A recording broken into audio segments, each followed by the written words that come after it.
주님의 터치하심이 이 자리에 있습니다. 여러분을 오셔서 손을 얹으시고 마음을 고치시는 주님의 임재가 여기 이곳에 있습니다. 여러분, 우리가 주님 앞에 언제나 주님이 나를 만나주시는 것들을 기대해야 합니다. 우리가 주님 앞에 나올 때에 나를 만나주실 주님을 기대하고 나의 상한 것들을 고쳐주실 주님을 기대하고 그렇게 나를 회복시켜 주시고 충만케 하실 그 주님을 기대하는 마음으로 오셔야 합니다. 우리가 주님 앞에 나의 전부를 드릴 때 주님이 나를 만나주시고 내게 오셔서 나를 완전히 새롭게 해주십니다. 여러분, 우리가 주님을 만나는 일들이 굉장히 어려운 것 같지만 그렇지 않아요. 굉장히 쉽습니다. 주님은 우리의 있는 모습 그대로 받기를 원하시고요. 그러나 그 모습 안에 믿음이 있기를 원하시고 우리가 믿음으로 주님을 구하고 찾을 때에 그때 주님 우리를 만나주시고 그리고 우리를 다시 깨우쳐 주십니다. 주님이 우리에게 말씀하시는 것들을 들을 때에 우리의 영혼이, 우리 존재 자체가 바뀝니다. 이전에 내가 가졌던 생각이나 그런 어떤 침체나 그런 무거움이 아닌 주님 안에서 새롭게 지각이 열리고 우리의 모든 바라보는 것들이 새롭게 눈이 열리게 됩니다. 여러분이 느끼는 예배 가운데 느끼는 감동, 그리고 감격, 그리고 눈물, 이런 모든 것들이 여러분으로부터 나오는 것이 아니고 주님께로부터 오는 것임을 믿으십시오. 그것은 여러분이 어떤 감정이 예민해서 감성이 풍부해서가 아니에요. 여러분이 나는 예배 때마다 눈물이 나, 그게 여러분이 감성이 풍부해서 그런 게 아니라 여러분 안에 주님의 은혜가 넘치기 때문에 그렇습니다. 여러분이 주님을 찾고 주님을 만나기 원하는 마음으로 기대하고 갈급해하는 마음으로 나오셨을 때에 그러한 여러분을 주님께서는 그저 지나치지 않으세요. 만나주시고 그리고 임재하시고 여러분에게 그 은혜를 부어주십니다. 하나님의 은혜는 언제나 우리에게 눈물을 가져다 주세요.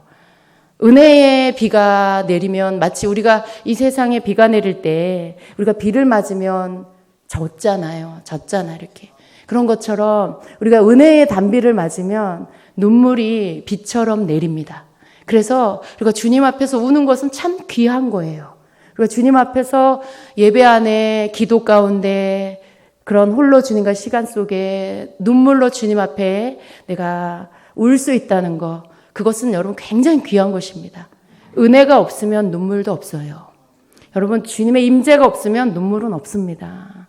그러나 우리가 오늘 주님 앞에 눈물로 나아갈 때 우리의 심령의 단단한 것들이 깨지고 우리의 강팍한 것들이 무너지게 됩니다. 주님은 우리를 갈아엎으시기를 원하세요. 우리는 너무 빨리 굳어져요. 너무 빨리 단단해져요. 길가밭처럼, 돌짝밭처럼. 그러나 주님은 오셔서 우리를 갈아엎어주시고 부드러운 땅으로 바꿔주시고 그래서 무엇이 심기든지 그것이 잘 자라서 싹이 나고 그리고 꽃이 피고 열매가 맺는 그러한 심령이 되게 하시길 원하십니다. 그래서 언제나 우리 주님의 은혜는요, 우리에게서 멀지 않습니다. 언제나 우리에게 가까이 주님의 은혜가 와 있습니다. 우리가 주님의 이름을 부를 때, 우리가 마음 다하여 주님을 찾을 때 주님은 우리에게 응답하여 주시고 내가 여기 있다 말씀하실 뿐만 아니라 그 능력의 손을 우리에게 얹어 주시는 것입니다. 여러분, 그것을 놓치지 마십시오. 우리 안에 우리가 모일 때에 주님께서 우리에게 해주시는 주님만의 사역이 있습니다. 우리 한 사람 한 사람을 새롭게 회복시키시고 치유하시는 그 주님의 사역이 있습니다. 우리 눈에 보이지 않지만 우리가 온전한 예배를 주님 앞에 드릴 때 이곳에는 주님 와 계시고요. 그리고 천사들이 이곳에 함께하고 있습니다. 천사들은 언제나 주님의 임재 속에 함께 옵니다. 그리고 성도들에게 사역해 주는 것입니다. 주님의 명령을 받고 그 일들을 해주시는 것입니다. 때로는 주님이 직접 사역하십니다. 그러나 많은 때 천사들이 성도들에게 사역을 합니다. 여러분, 그러한 영의 세계에서 일어나는 일들이 우리에게 얼마나 큰 축복인지 여러분 아시기를 바랍니다. 여러분, 우리가 많은 사람들이 그런 것들이 눈에 보이지 않지만요. 그러나 우리의 영이 느낄 수 있어요. 지금 이 시간에 주님이 일하고 계시는구나. 지금 이 시간에 뭔가 영적인 세계 안에 하나님이 역사하고 계시는구나. 여러분, 그것을 느끼실 수 있죠. 우리 느낄 수 있어요. 왜? 우리 안에 영이 있기 때문에. 우리 안에 성령이 계시기 때문에. 내 안에 성령께서 내 영으로 더불어 알게 해 주십니다. 그래서 여러분, 우리가 항상 우리가 모일 때, 주의 이름으로 모일 때마다 우리가 주님 앞에 온전히 나를 쏟아드릴 때에 거기에 주님이 임재하시고 함께 하시고, 그리고 주님은 주님의 일들을 우리에게 베풀어 주신다는 것을 여러분 믿으십시오. 오늘 이 밤에 주님 우리를 축복하고 계십니다. 주님께서 우리를 만나주고 계십니다. 주님은 우리에게 언제나 아주 근본적인 말씀을 하세요. 본질적인 말씀을 하세요. 다른 어떤 것에 관심이 있지 않으세요. 주님은 우리에게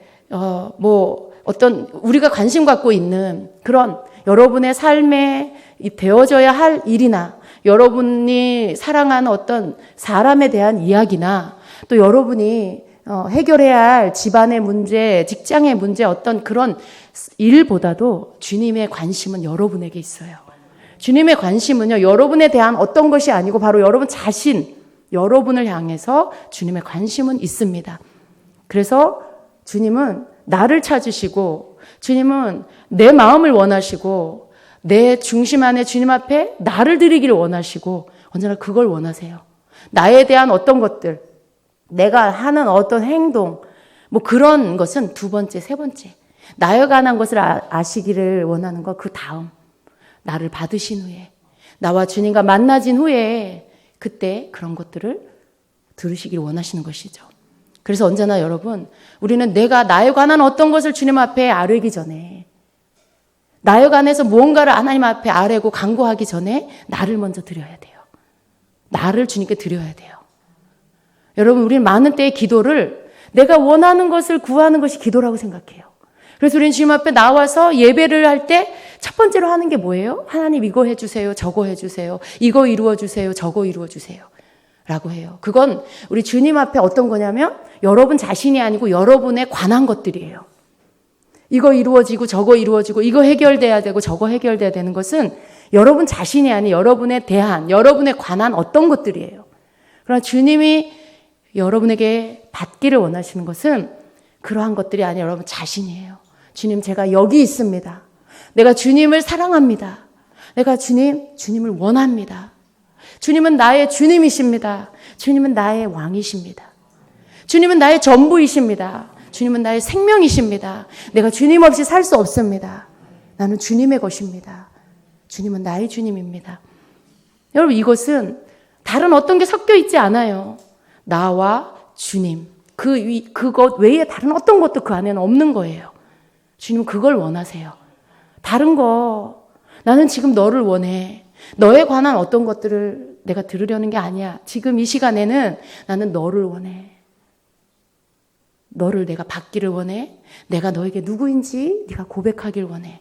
너의 사랑을 원해. 너의 마음의 전부를 원해. 네가 나를 얼마나 원하는지 듣기를 원해. 내가 너를 통해 찬송받기 원해. 내가 너를 통해 내가 얼마나 너에게 네가 사랑하는, 네가 존귀하게 여기는 주님인지 내가 그 고백을 듣기 원해 라고 하시는 거예요. 여러분, 이게 네가 사랑하는 이에게 원하는 그런 고백이죠. 왜 그걸 듣기를 원하실까요? 주님이 뭐가 그렇게 한가해서, 얼마나 바쁘신 분인데, 여러분, 주님은 얼마나 할 일이 많으시고 얼마나 바쁘세요. 한국 돌보랴, 저 미국 돌보랴, 중국 돌보랴, 일본, 인도, 열방에, 여러분, 그 온 열방의 많은 민족들을 다 주님은 돌보셔야 돼요. 근데 뭐가 그렇게 한가하셔서 정말 내가 내 존재, 온 열방 가운데 내 존재를 생각하면 얼마나 작습니까? 티끌 같은 나에 대해서 관심을 가지시고 나를 받기를 원하시고 내 사랑을 원하시고 내가 주님을 높여드리는 것을 듣기를 원하시고 내가 주님께 영광 돌리는 것을 받기를 원하시고 뭐가 그렇게 주님 내가 대단하고 내가 주님 앞에 얼마나 뭐가 그렇게 귀하고 주님 얼마나 한가하셔서 그걸 받기를 원하실까요? 근데 주님은요 그걸 받길 원하세요. 온 열방 주님 돌보세요. 붙잡고 계세요. 근데 그것도 중요하지만 오늘 주님은 내가 중요해요. 주님은 여러분이 중요해요. 여러분을 만나길 원하시고, 여러분 입술에서 나오는 그 주님을 사랑하는 고백을 받기 원하시고, 주님 어떤 주님인지 여러분에게 듣기를 원하시고, 그렇게 여러분 심령에서부터 영혼에서 터져 나오는 그 사랑의 고백, 그 전심으로 주님을 찾는 그 소리를 듣기를 원하십니다. 그런데 여러분, 그게 그렇게 어려운 일인가요? 아니죠. 여러분, 그거 주님 앞에 드릴 수 있죠. 주님이 우리에게 어려운 것을 원하지 않으세요. 주님 우리에게 막 아주 성경에 많은 것들을 막 이걸 연구하고 분석하고 이걸 해석해가지고 주님 보십시오. 제가 주님 이 성경에 이 에스겔서의 이 예언서를 이렇게 연구했습니다. 주님 제가 이 에스겔서 이 모든 성경을 다 이제 풀었습니다. 마태복음의 모든 비밀을 풀었습니다. 주님. 뭐 주님은 여러분 우리에게 그런 걸 원하실까요? 여러분 주님은 우리를 그렇게 만나주시는 분이 아니고요. 오늘 주님이 우리와 만나는 그 문, 우리가 있고 주님이 계시는 사이에 문이 있는데 이 문을 여는 것은 내가 주님에 대한 많은 지식으로, 성경에 대한 많은 지식으로, 이 시대에 대한 많은 지식으로 주님과 나 사이에 닫혀있는 문을 여는 것, 그걸로 여는 것이 아닙니다. 주님과 나 사이에 닫힌 문을 열어서 얼굴과 얼굴로 보고 손과 손을 마주 잡고 주님이 나를 품에 안으실 수 있는 그 만남은 바로 주님을 향한 내 마음의 전부, 섞이지 않은 주님을 향한 내 사랑. 여러분 그것을 주님께 드릴 때 그 문이 열리는 거예요. 그게 우리에게 어려운 일이 아니라는 것입니다.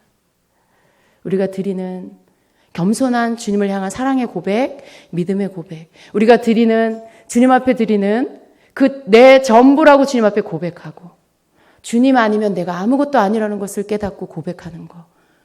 여러분 우리가 그런 내가 나를 부인하고 주님을 찾는 그러한 중심의 고백을 가지고 주님 앞에 드릴 때 주님과 나 사이의 장벽들이 무너지고 그리고 주님과 내가 만나지는 것입니다. 그 만남 속에서는요, 더 이상 여러분이 할 게 없어요. 주님과 내가 만나지는 사이에 문이 열려버리면 더 이상 내가 뭘 노력할 필요가 없는 거예요. 그냥 주님 따라가면 돼요. 그냥 주님이 하시는 일들을 여러분이 받아들이면 돼요. 손을 얹어주시면 그 주님의 손을 얹어주심 속에 여러분 속에 깨달아지는 것들을 고백하고 느껴지는 사랑을 여러분 받으시고 여러분 속에 아픈 마음이 치유되는 것들을 받아들이시고 여러분 그냥 주님이 하시는 일들을 내가 받아들이면 되는 것이죠. 그래서 우리가 주님을 만나는 일이 우리가 주님 앞에서 해야 할 일이 그렇게 복잡하고 어렵고 그런 일들이 아닙니다. 가장 순전한 모습으로 주님 앞에 나가십시오. 아무것도 섞이지 않은 순수한 모습으로 여러분 주님 앞에 나가십시오. 마리아가 예수님께 부어드렸던 그 순전한 나드는 아무것도 섞이지 않은 아주 깨끗한 향유였습니다. 우리가 주님 앞에 나아갈 때에 내가 그 향유가 되어서 부어드려야 돼요. 아무것도 섞이지 않은 그 순전한 나드가 되어서 주님 앞에 나를 깨트려 부어드려야 합니다. 여러분 섞지 마세요. 주님도 사랑해요. 그런데 세상도 사랑해요. 주님도 사랑해요. 근데 주님 나에게 이만큼의 돈이 있었으면 좋겠어요.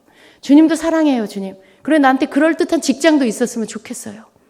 여러분 주님 앞에 나와서 주님을 만나려고 할 때 막 이것을 다 섞어가지고 주님 앞에 나오지 마세요. 여러분 안에 그런 게 있는 거 있을 수 있어요. 왜? 우리가 이 땅에 사니까. 그러나 우리가 주님을 만나려고 하고 주님을 찾을 때는요. 내가 그런 것들을 막 섞어서 주님 앞에 나오는 게 아니에요. 내가 주님 앞에 나와서 주님을 만나려는 목적이 내가 원하는 물질, 내가 원하는 직장, 내가 원하는 사업, 일, 관계 그것을 얻으려는 마음을 한 곳에 두고 주님을 찾는 게 아닙니다. 그것은 순전한 나드가 아니에요. 그것은 내 목적을 가지고 주님을 찾는 거예요. 내가 주님을 사랑하는 마음 옆에 있어요. 근데 내가 이루려는 목적도 있어요. 내가 주님 앞에 나와서 주님 사랑해요. 그런데 주님 이거 이루어 주세요. 지금 내가 주님 사랑해요. 주님 찬양해요. 그런데 주님 이것 좀 해결해 주세요. 여러분 이건 섞인 거죠. 나의 주님을 향한 마음과 그 사랑과 세상을 향한 마음이 섞여 있는 거예요. 내가 이루려는 거 왜 그래요? 내가 그걸 사랑하기 때문에 그래요. 내가 그것을 내가 성취하고 싶어서 얻고 싶어서 그래서 그걸 가지고 나와서 주님 앞에 드리는 거죠. 여러분, 거기에는 주님의 임재가 없습니다. 이 공간 안에 주님이 충만히 임하셔도요, 그 마음에 순전한 마음, 그 섞인 마음을 버리지 않으면, 순전한 마음으로 하나로만 주님 앞에 드리지 않으면 이 공간 안에 주님의 임재가 다 있다 해도 그 사람에게는 주님의 임재가 없을 수가 있어요. 왜? 주님이 임재하실 수 있는 준비가 안 되었기 때문에. 순전한 나드가 아니기 때문에. 주님을 만나는 길은 굉장히 쉽지만, 그러나 그 쉬운 것은 우리가 어린아이처럼 아주 순수해야만, 단순해야만 할 수 있는 일이에요. 생각이 많고 계획이 많고 마음이 복잡하면 우리가 그렇게 할 수 없어요. 주님 앞에. 내가 생각하고 있는 게 너무 많으면 주님 앞에 그 생각 모두를 가지고 나와서 여전히 예배 속에서도 그 생각을 하고 그 마음을 품고 그 계획을 가지고 있어요. 그러니까 여러분, 주님보다 그것을 더 사랑하지 마십시오. 주님을 만나는 것보다 그 일을 이루기를 더 사랑하지 마십시오. 주님이 다 알고 계세요. 여러분에게 무엇이 필요한지, 여러분이 무엇이 이루어져야 하는지 주님 다 알고 계시고요. 또 여러분의 기도 시간에 간구하며 여러분이 구하고 있는 게 뭔지 알고 계세요. 기도하신다라면. 근데 그걸 주님 앞에 예배하며 주님 높여드리는 그 시간에 내가 그걸 가지고 나와서 주님보다, 주님 임재보다, 주님의 그 만나주심보다 내 일을 이루려고 하는 것들을 더 먼저 주님 앞에 내놓는다라면, 그럼 그것은 내가 주님을 원하는 게 아니라 내가 원하는 일들이 이루어지길 원하는 그 뜻이에요. 예배는 뭐예요? 주님을 구하는 거예요. 예배는 뭐예요? 나를 드리고 나를 받으시는 주님이 나를 만나러 오시는 거예요. 그래서 나를 드리는 거예요. 예배는 예수님이 내 집에 방문했을 때 옥합을 가지고 나와서 주님 앞에 그냥 부어드린 마리아, 그가 한 것이, 그 마리아가 한 것이 예배예요. 여러분, 그게 예배예요. 그래서 그건 아주 단순한 일이잖아. 내가 주님 앞에 뭘 드릴까? 내게 있어서 가장 귀한 게 뭘까? 마리아는 고민한 거죠. 내게 있어서 가장 소중한 거, 가장 값어치 있는 게 뭘까? 마리아는 자기의 전 재산인 그 옥합을 주님 앞에 드리는 것, 이게 자기가 가장 귀한 걸 주님께 드리는 거라고 생각했어요. 그래서 그걸 주님께 드린 거예요. 여러분, 우리가 주님이 나에게 오셨을 때 내가 주님을 만나는, 주님과 내가 하나 되는 그것은 나를 부어드리는 것. 거기에 다른 어떤 것도 섞지 않는 것. 그것입니다. 오늘 주님께서는요, 하실 말씀이 참 많으실 거예요. 5월 9일 날 대통령 선거도 있고, 우리나라의 지금 이 시국에 얼마나 많은 말씀들을 우리에게 하시고 싶을까요? 시대적인 어떤 메시지를 얼마나 우리에게 말씀하고 싶으실까요? 그런데 그 모든 말씀, 그 어떤 것보다도 주님을 오늘 여러분이 주님과 하나 되는, 주님을 만나는 자가 되기를 원하십니다.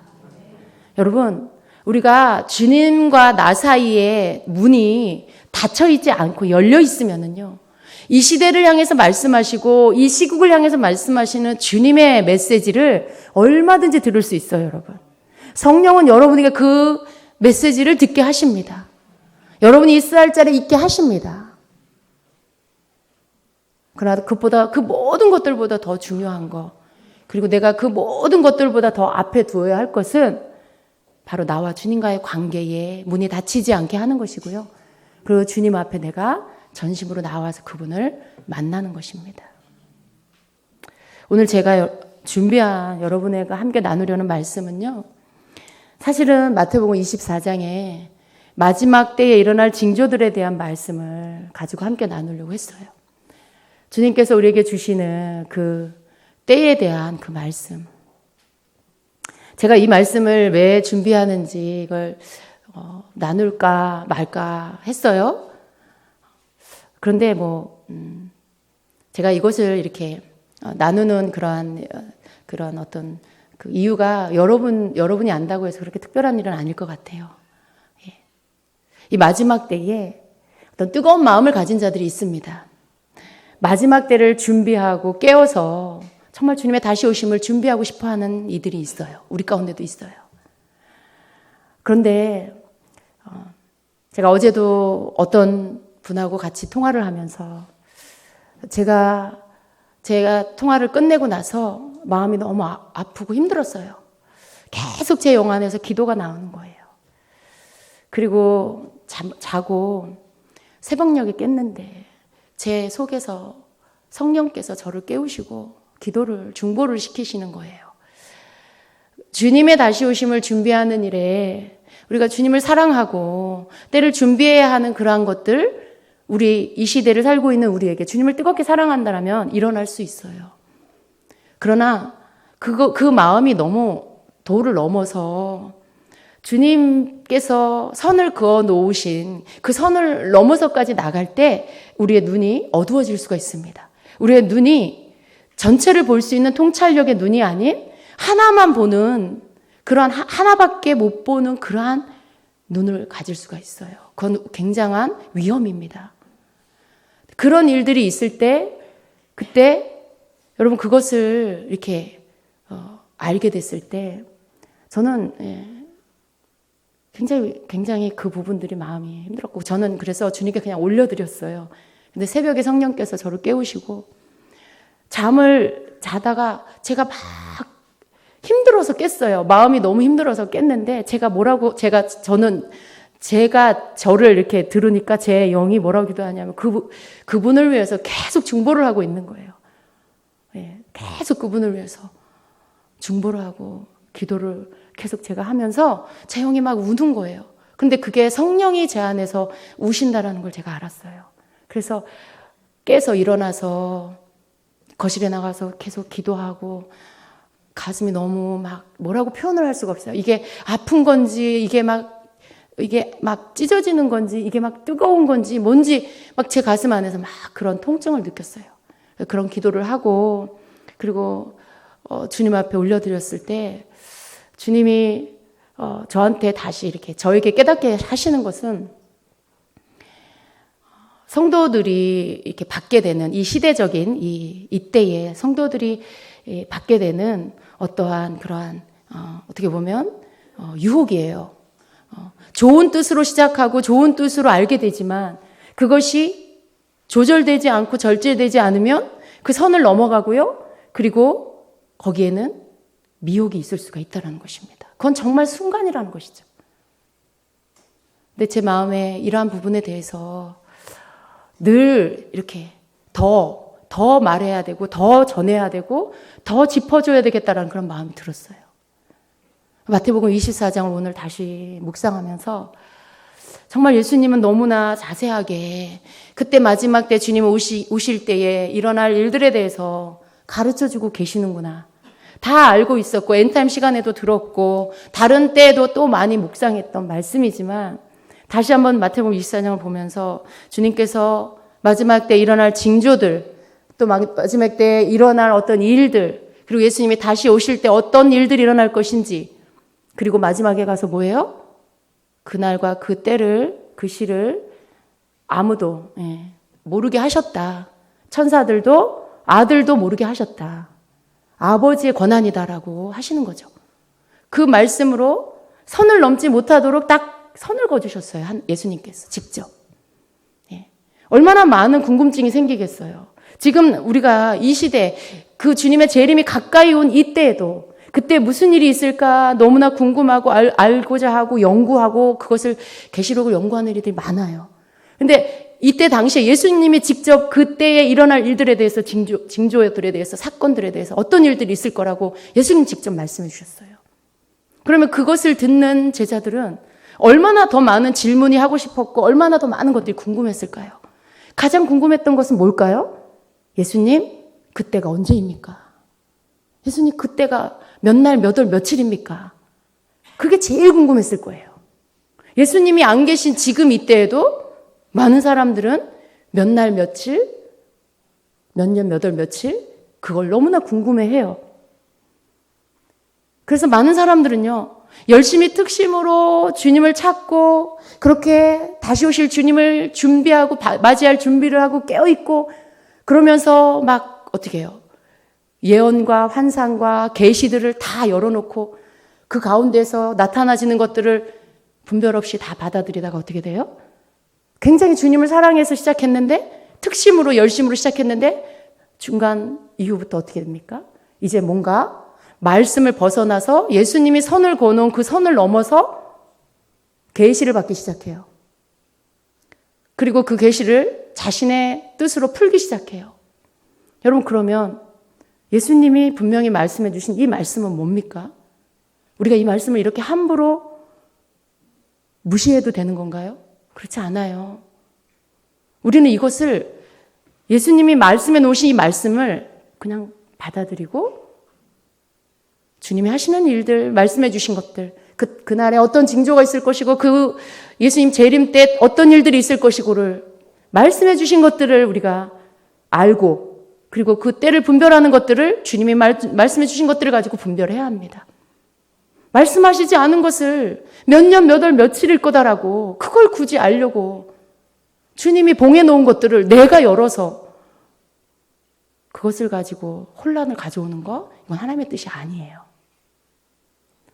그건 내가 주님을 사랑하는 것이라고, 나는 주님 앞에 그렇게 하시는 분은 그렇게 주님을 사랑하기 때문에 라고 이렇게 하는 거라고 말씀하시겠지만, 정말 우리가 주님을 사랑할 때는 주님이 선을 그어 놓으신 것, 말씀해 놓으신 것은 터치하지 않는 것입니다. 우리가 이러한 어떤 말씀 속에서 주시는 이 모든 것들이 그냥 우리가 늘 그냥 가슴에 가지고 있어야 돼요. 예. 어떤 일들이 있다고 할까? 제가 24장을 그냥 요약해서 여러분에게 그냥 쭉 읽어드릴게요. 마지막 때에는 사람의 미혹이 있을 것이라고 하셨고요. 마지막 때에 난리와 소문을 듣게 될 것이다라고, 민족과 나라들이 서로 대적하여 전쟁하는 일들이 있게 될 거라고 하셨고요. 또 처처의 기근과 지진이 일어날 거라고 하셨고요. 사람들은 예수님을 믿는다는 이유로 미워하고 핍박하고 죽이게 되는 일들이 있을 거라고 하셨습니다. 거짓 선지자가 많이 일어날 것이고 많은 사람들이 미혹할 것이라고 하셨고요. 불법이 성할 것이고 사랑이 식어질 거라고 하셨어요. 예수님이 말씀하셨어요. 그 모든 일이 있겠지만 끝까지 견디는 자는 구원을 얻을 것이다 라고 하셨습니다. 천국 복음이 모든 민족에게 증거되기 위해서 온 세상에 전파될 것인데 그제서야 끝이 올 것이라고 말씀하셨습니다. 창세로부터 지금까지 없었던 그 환란이 있을 것이다. 예. 그리고 마태복음 24장에서 말씀하고 있는 이 환란의 특징들은요, 사람들이 그리스도가 여기에 있다, 저기에 있다라고 한다고 했어요. 예. 마지막 때 사람들이 그리스도가 여기 있다, 저기 있다라고 할 것이고요. 그런 식의 미혹을 믿지 말라고 경고해 주셨습니다. 또 거짓 그리스도들과 거짓 선지자들이 큰 표적과 기사를 보이게 될 거라고 하셨어요. 지금 제가 읽어드리는 일은 재림이 임박해서 나타나지는 이런 일들이 있을 거라고 하셨어요. 그리고 표적과 기사를, 그들이 나타내는 표적과 기사를 보고 택함받은 자들도 미혹을 받게 될 거라고 하셨습니다. 예, 이러한 일이 있을 것인데, 그러시면서 예수님이 당부하시는 말씀은 뭐예요? 사람들이 그리스도가 광야에 있다 해도 나가지 말고 골방에 있다 해도, 골방은 뭡니까? 은밀한 곳에 예수님이 오셨다, 재림하신 예수님이 오셨다 해도 믿지 말라고 그렇게 말씀하셨습니다. 예, 번개가 동편에서 번쩍여서 서편까지 이르는 것 같이 주의 재림도 그러할 것이다 라고 말씀하셨어요. 여러분, 예수님이 재림하는 게 번개가 동편에서 서편까지 이렇게 번쩍이는 것 같은 그렇게 되어질 것이다라는 이 말씀은요, 주의 재림이 인간의 지혜와 판단으로는 도저히 예기치 못하는 시점에 갑자기 이루어질 거라는 어떤 그런 의미가 있고요. 또 주의 재림하는 장소가 특정한 장소가 아니라는 그런 뜻도 있습니다. 번개가 순식간에 동쪽에서 서쪽까지 나타나듯이 주의 재림도 장소의 제한을 받지 않는다는 그런 의미가 있고요. 또 주의 재림은 아주 분명하게 나타날 것이라는 그런 의미가 있습니다. 은밀하거나 모호한 형태로 재림하지 않으시고요. 번개의 섬광처럼 분명하게, 그리고 모두가 알 수 있는 모습으로 주님이 다시 오실 것이라는 그런 의미가 있습니다. 또한 예수님이 오시기 전에 있게 될 일들을 예수님은 알려주셨어요. 이제 예수님이 오실 때 모습을 제가 이렇게 말씀드릴게요. 마태복음 24장 30절에 보면 30절 31절에 그때의 인자의 징조가 하늘에서 보이겠고 그때 땅의 모든 족속들이 통곡하며, 그죠? 하늘에서 징조가 보이고 그리고 땅의 모든 족속이 통곡하는 일들이 있게 될 거라고 하셨고요. 그리고 그들이 인자가 예수님이 구름을 타고 능력과 큰 영광으로 오는 것을 보게 될 거다라고 말씀하고 있어요. 그가 큰 나팔 소리와 함께 천사들을 보낸다. 예수님이 큰 나팔 소리와 함께 천사들을 보낼 건데 그들이 그의 택하신 자들을 하늘 이 끝에서 저 끝까지 사방에서 모으게 될 거다. 이건 뭐예요? 휴거를 말씀하시는 것이죠.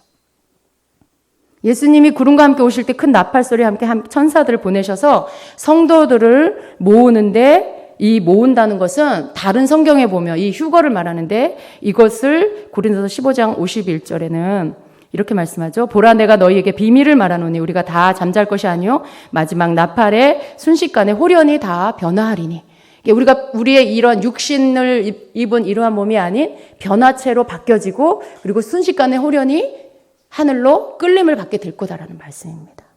그리고 데살로니가전서 4장 16, 17절에는요. 주께서 호령과 천사장의 소리와 하나님의 나팔 소리로 친히 하늘로부터 강림하사 하시리니 그리스도 안에서 죽은 자들이 먼저 일어나고 그 후에 우리 살아남은 자들도 그들과 함께 구름 속으로 끌어올려 공중에서 주를 영접하게 하시리니 그리하여 우리가 항상 주와 함께 있으리라 말씀해요. 가장 구체적으로 휴거를 말씀하신 게 데살로니가전서 4장 17절입니다. 그 나타나지는 모습을 상세하게 기록을 하고 있어요.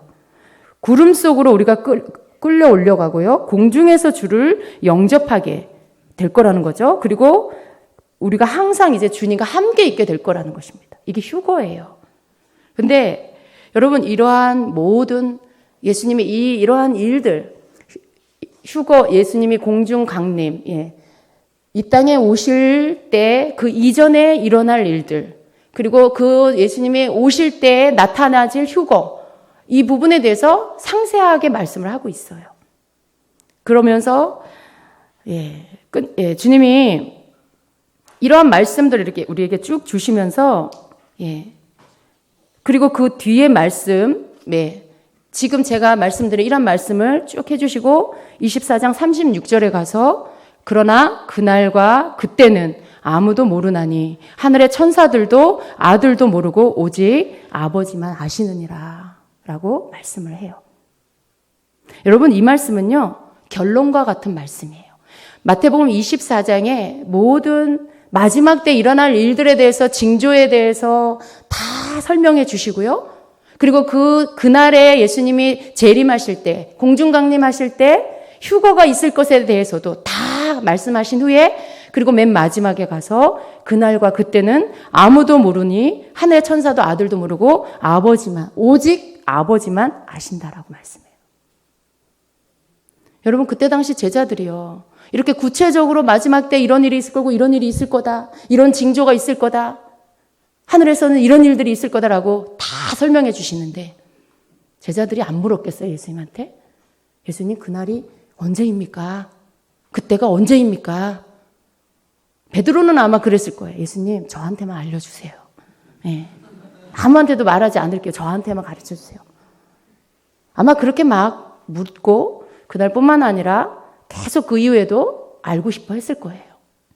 예수님 왜 모르시겠어요? 베드로나 우리나 다를 게 하나도 없죠. 베드로 이후에 모든 세대 다 똑같아요. 그날이 알고 싶죠. 그날이 언제일까? 근데 예수님 그걸 아세요. 인류가 그런 것들을 알고 싶어 하는 걸 아시기 때문에 딱 결론을 지어주신 거죠.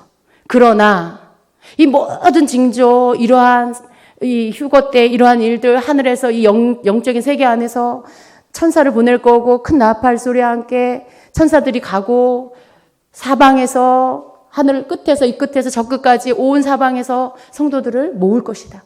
공중으로 끌려 올려갈 거다. 그러면서 그 모든 것들을 알려주신 후에 맨 마지막에 딱 선을 그어주신 게 그러나 그날과 그때는 아무도 모르나니 하늘의 천사도 아들도 모르고 오직 아버지만 아시느니라 라고 했어요. 많은 사람들은 주님이 이렇게 덮어놓은 것을 항상 그러죠. 이렇게 뭔가 숨겨가지고 저기다 올려놓으면 그게 뭘까 궁금해요. 알고 싶은 거, 그 우리 안에 있는 본능이에요. 근데 우리는 그걸 절제할 수 있어야 됩니다. 여러분, 그걸 알려고 하다가 많은 사람들이 넘어졌어요. 많은 사람들이 넘어졌어요. 너무나 확신했고, 너무나 많은 사람들이 나도 들었다, 너도 들었다. 많은 이유와 증거들을 대면서 그 날짜를 말했어요. 그러나 그것은 맞지 않았습니다. 왜 맞지 않은 이유가 뭘까요? 주님의 말씀이 그렇게 증명하고 있기 때문에 그래요. 다른 어떤 말씀이나 다른 어떤 증거 자료를 대서 이 말씀을 번복할 수가 없는 거예요. 왜? 이건 기록된 하나님의 말씀이기 때문에. 아무리 그럴듯한 연구와 어떤 자료와 정보를 가지고 이것을 뒤집어 엎을 만한 증거 자료가 있다 해도요, 그 정보와 세상적인 어떤 방법, 인간적인 어떤 방법으로 해석된 것을 가지고 기록된 하나님의 말씀을 뒤엎을 수는 없는 것입니다.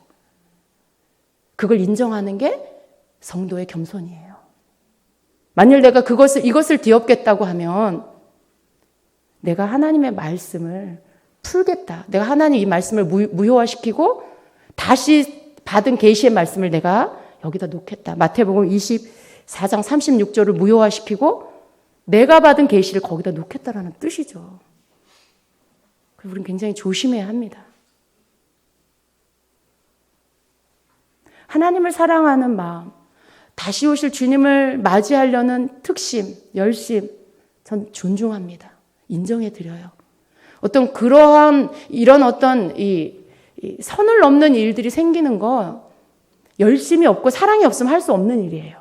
만약 내가 주님을 향한 사랑이 별로 없어, 관심이 별로 없어, 나는 내 할 일 하나 바빠, 그러면 그런 일들이 생길 일이 없어요. 그러나 내가 주님을 너무나 사랑하고 내가 주님 앞에 정말 주님 뜻대로 살고자 하는 그 마음이 있기 때문에 그런 연구도 하는 거예요. 그러나 우리가 절제해야 합니다. 절제해야 해요. 내가 그 선을 넘지 않고 주님의 말씀 안에서 머물러 있는 것, 그 말씀을, 기록된 하나님의 말씀을 존중하고, 특별히 이 마지막 때에 대해서 말씀하신 예수님이 직접 하신 이 말씀을 우리는 그대로 받아들여야 하는 것이죠. 동일한 사건에 대해서 마가복음 13장 32절에는 이렇게 말씀합니다. 그러나 그날과 그때는 아무도 모르나니 하늘에 있는 천사들도 아들도 모르고 아버지만 아시느니라. 주의하라, 깨어있으라. 그때가 언제인지 알지 못함이라. 이렇게 말씀하고 있고요. 또 사도행전 1장 6절에는요. 제자들이 이제 부활하시고 승천하시기 직전에 그 제자들이 예수님께 물어요. 이스라엘 나라가 회복될 때가 언제입니까? 또 때에 대해서 묻는 게 나와요.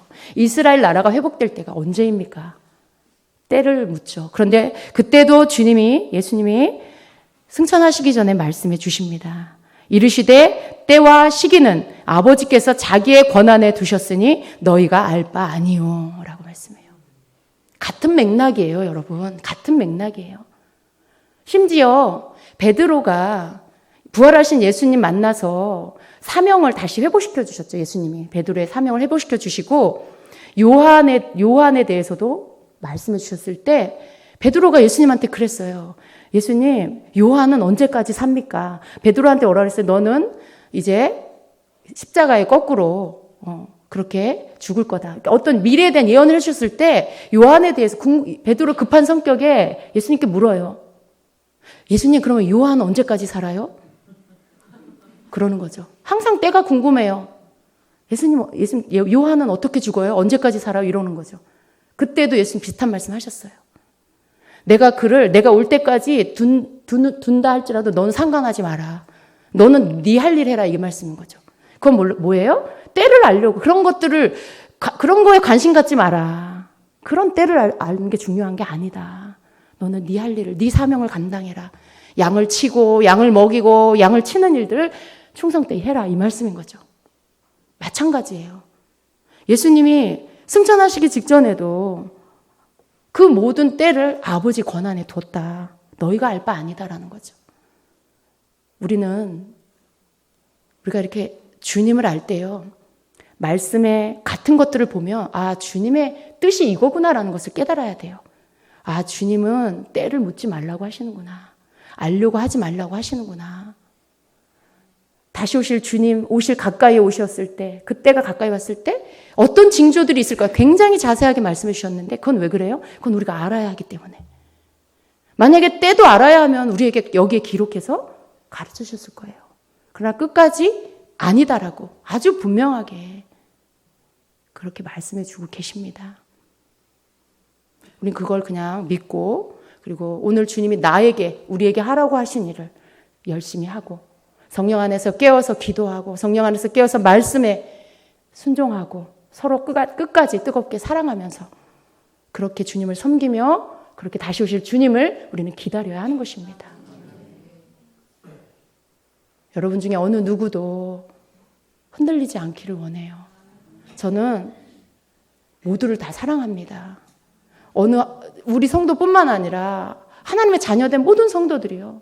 어떤 것들에 유혹을 받아서 미혹돼서 속고 넘어가는 거 원치 않아요. 전 그걸 원치 않아요. 주님이 그걸 얼마나 마음 아파하시는지 전 그걸 알기 때문에 그런 일이 생기면 안 돼요. 여러분, 우리가 말씀을 넘어가지 않고 주님을 바라보면서 우리가 겸손히 주님이 하라 하시는 일 감당하고, 사도들도 그렇게 했어요. 너가 알려고 하지 마라 했을 때 아멘하고 자기 일에 충성하고 각각 자기 일들 감당하고 그렇게 우리 앞세대가 됐습니다. 우리도 그렇게 해야 합니다. 우리도 그렇게 해야 돼요. 여러분, 깨어서 깨어있는 거, 우리 눈 뜨고 깨어있는 거 아니고요. 주님 앞에 영적으로 깨어있는 겁니다. 주님 앞에 영적으로 깨어있는 거. 제가 밤에 도둑같이 오시는 주님, 성경에 찾아보니까요, 베드로서 3장 10절에 제가 끝내려고 했는데 잠깐만 이것만 나눌게요. 주의 날이 밤에 도둑같이 오리니 그날에는 하늘들이 큰 소리와 함께 사라지고 원소들이 뜨거운 열에 녹으며 땅과 그 안에 있는 일들도 불태워지리라. 그런즉 이 모든 것이 해체될진데 너희가 어떤 사람이 되어야 마땅하겠느냐. 모든 거룩한 행실 속에서 하나님을 따르는 가운데 하나님의 날이 오기를 기다리고 서두르라. 이렇게 말씀해요. 주의 날이 도둑같이 올 건데, 그때 어떠한 일들이 있을 건데, 그러니까 너희는 이러한 일들이 일어나기 전에 거룩한 행실 속에서 하나님을 따라라라고 말씀해요. 도둑같이 임하기 때문에 우리가 깨어있는 게 뭐냐 하면 거룩한 행실 속에서 하나님을 따르는 거예요.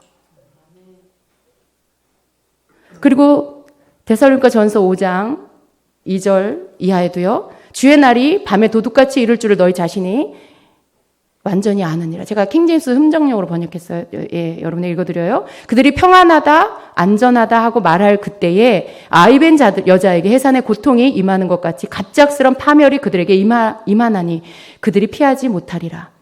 왜 이런 일이 일어나요? 밤에 도둑같이 주의 날이 임하게. 주의 날이라는 것은 바로 주님이 다시 오시는 날이에요. 휴거가 있는 그날이죠. 그렇게 그날이 도둑같이 임하게 될 것이기 때문에, 예, 너희가 깨어있어야 한다는 말씀이죠. 4절에 그러나 형제들아 너희는 어둠 속에 있지 아니한즉 그날이 도둑같이 너희를 덮치지 못하리라 말씀해요. 예. 도둑같이 덮치지 못한다. 이것은 우리가 영적으로 깨어서 거룩한 행실로 하나님을 따르면, 그렇죠? 우리가 그렇게 영적으로 깨어 있으면 그날이 갑자기 임해서 파멸에 이르는 자가 되지 않는다는 거예요. 그러한 뜻입니다. 너희는 다 빛의 자녀요 낮의 자녀니라. 우리는 밤이나 어둠에 속하지 아니하니 말씀해요. 그러므로 우리는 다른 사람들처럼 잠자지 말고 오직 깨어 정신을 차리자. 잠자지 않는 게 눈 뜨고 있는 거 아니에요, 여러분. 제가 왜 그 말씀을 드리냐면 그렇게 생각하는 분도 있더라고요. 근데 아닙니다. 우리가 주님 앞에서 영적으로 깨어서 무뎌지지 않고 둔해지지 않고 무감각해지지 않는 거, 성령 안에서 우리가 민감하게 깨어서 주님을 따르고 주님 앞에 회개할 것 회개할 줄 알고 돌이키고 거룩한 삶을 사는 거, 이게 깨어있는 것입니다.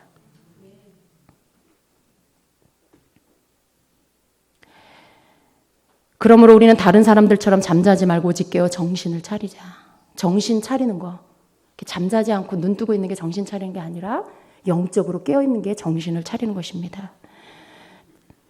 8절에 그러나 낮에 속한 우리는 정신을 차려 믿음과 사랑의 흉갑을 입고, 낮에 속한 우리가 정신을 차리고 깨어있는 것은 믿음과 사랑의 흉갑을 입고 구원의 소망을 투구로 쓰는 것이 깨어있는 것입니다. 사대교회에 계시록 3장에도 보니까 이렇게 말씀해요. 사대교회에게 3절에 2절에 1절 하반절에 내가 살아있다는 이름을 가지고 있으나 죽었도다. 깨어서 남아있으나 죽으려 하는 것들을 강하게 하라. 내가 하나님 앞에서 내 행위의 완전함을 찾지 못하였나니. 그럼 여러분, 깨어서 남아있는 것 아닌 죽으려 하는 것들, 죽어져 가는 것들이 뭐예요? 행위에 거룩하지 않은 행위. 그 행위가 하나님 앞에 거룩하지 않은 거. 이게 지금 죽어가고 있는 거. 이게 지금 잠들어 있는 거예요. 깨어있는 건 뭐예요? 하나님 앞에 거룩한 행실로 사는 것이죠. 그러므로 내가 어떻게 받았고 들었는지 기억하고 굳게 붙잡아 회개하라. 그런즉 만일 내가 깨어있지 아니하면 내가 도둑같이 내게 이르리니 내가 어느 시각에 내게 이를지 네가 알지 못하리라. 말씀해요. 어느 시각에 이를지 모르기 때문에 거룩한 행실로 하나님 앞에서 깨어 있어야 한다라는 말씀입니다. 여러분 충분히 이해하시죠? 우리가 주님의 말씀을 성령 안에서 바르게 깨닫고 또 겸손함으로 깨닫고 주님의 말씀을 따라갈 수 있는 우리가 되어야 하겠습니다. 다시 오실 주님 오실 날이 임박했습니다. 그러나 여러분 그때는 우리는 알지 못합니다. 시대적 징조, 지금 이 시대에 일어나고 있는 일들 우리가 그것을 가지고 어느 만큼 가까이 왔구나라는 것들을 알 수 있는 것입니다.